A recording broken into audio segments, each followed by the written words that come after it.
Fly fishing, golf, horseback riding, snowmobiling, and hiking. An outdoorsman's paradise, but also the kind of activities that Senator Max Baucus, Democrat of Montana, has offered at his lavish fundraisers in Montana.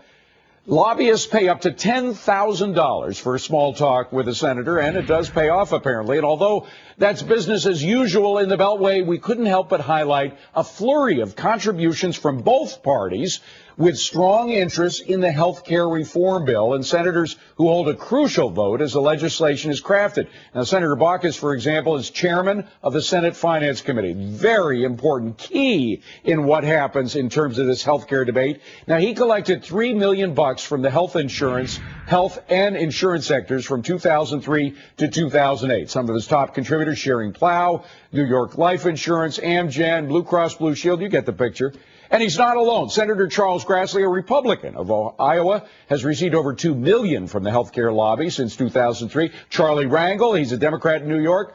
He got $1.6 million over the past 2 years. He's the head of House Ways and Means Committee. And Republican Representative Dave Camp of Michigan, he's received about $1 million. All of these lawmakers sit on a committee that is drafting legislation to reform healthcare system, so-called reform.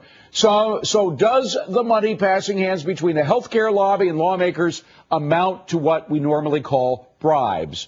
Or is this just a way to get the people's voice in our lawmakers' ears? Joining us now to debate the issue is Jerry Flanagan. He's in L.A. He is Director of Healthcare Policy at Consumer Watchdog. And from D.C., we welcome John Jonas. He is a partner at the lobbyist firm of Patton Boggs. Gentlemen, good to see you both. Jerry, first to you. Do you consider the money that passes hands here a bribe?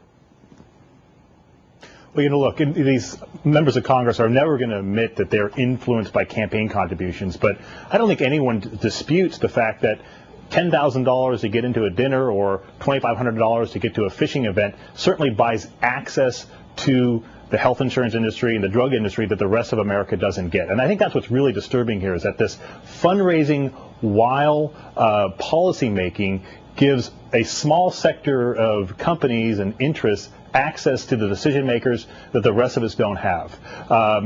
Now, certainly, Mr. Baucus and Mr. Grassley will tell you flat out that they're not influenced by money in politics, and it's all about what's best for the American public. But they're not hearing what's best for the American public because they're only hearing from the insurance companies and the drug companies. All right. He says, by the way, quote, no one gets special treatment. This is what Max Baucus says, so paraphrasing what you just said.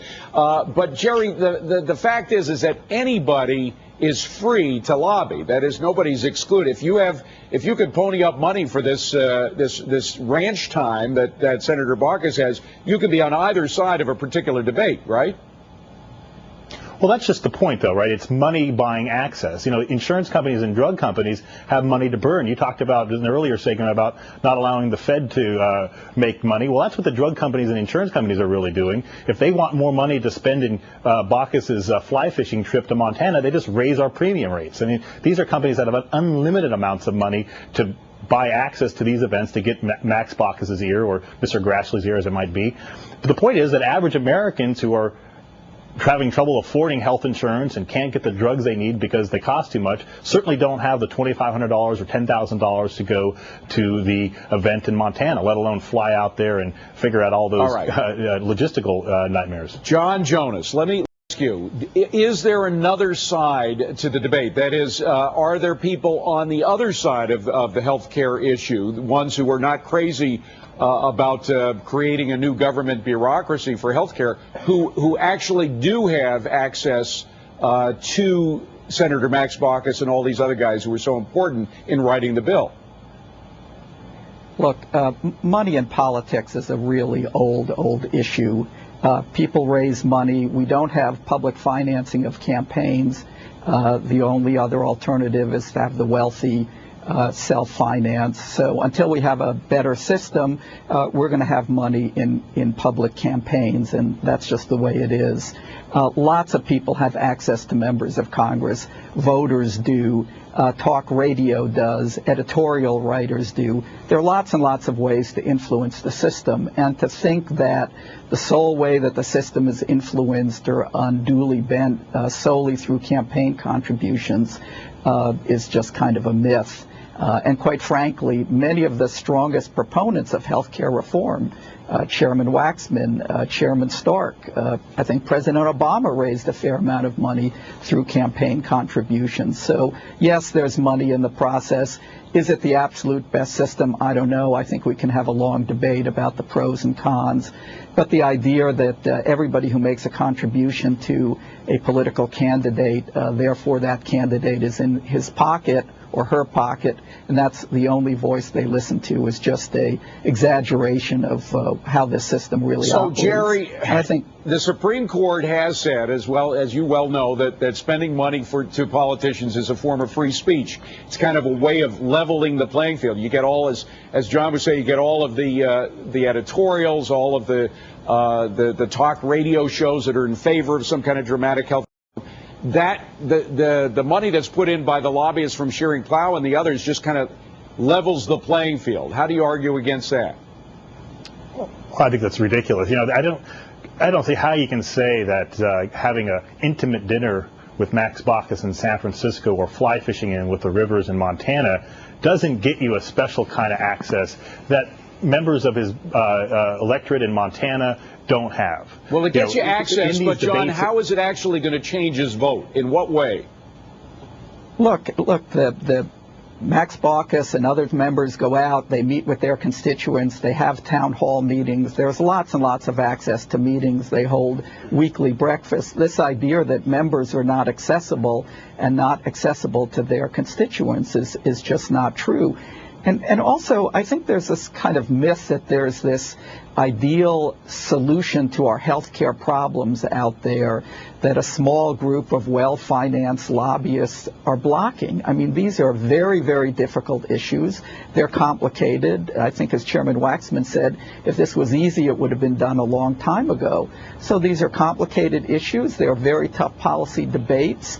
And people who have very large business interests in healthcare, people who have built up healthcare companies, people who run, yes, dreaded pharmaceutical companies, have a stake in the outcome and need to participate in the process. John and Jerry, hold on. I want to bring back our panel. Also joining us is Fox Business reporter Tracy Burns. So, Tracy, are these bribes? I mean, do they pass the muster? I mean, if I'm with a pharmaceutical company and want something that I have an interest in written into a bill, and I give money to a politician who's writing that bill, it's pretty close to a bribe, isn't it? It's really gray, David. And in this day and age, everything down in D.C. is gray. Nobody wants to hear that this stuff goes on right now. And granted, it probably has been going on for the test of time.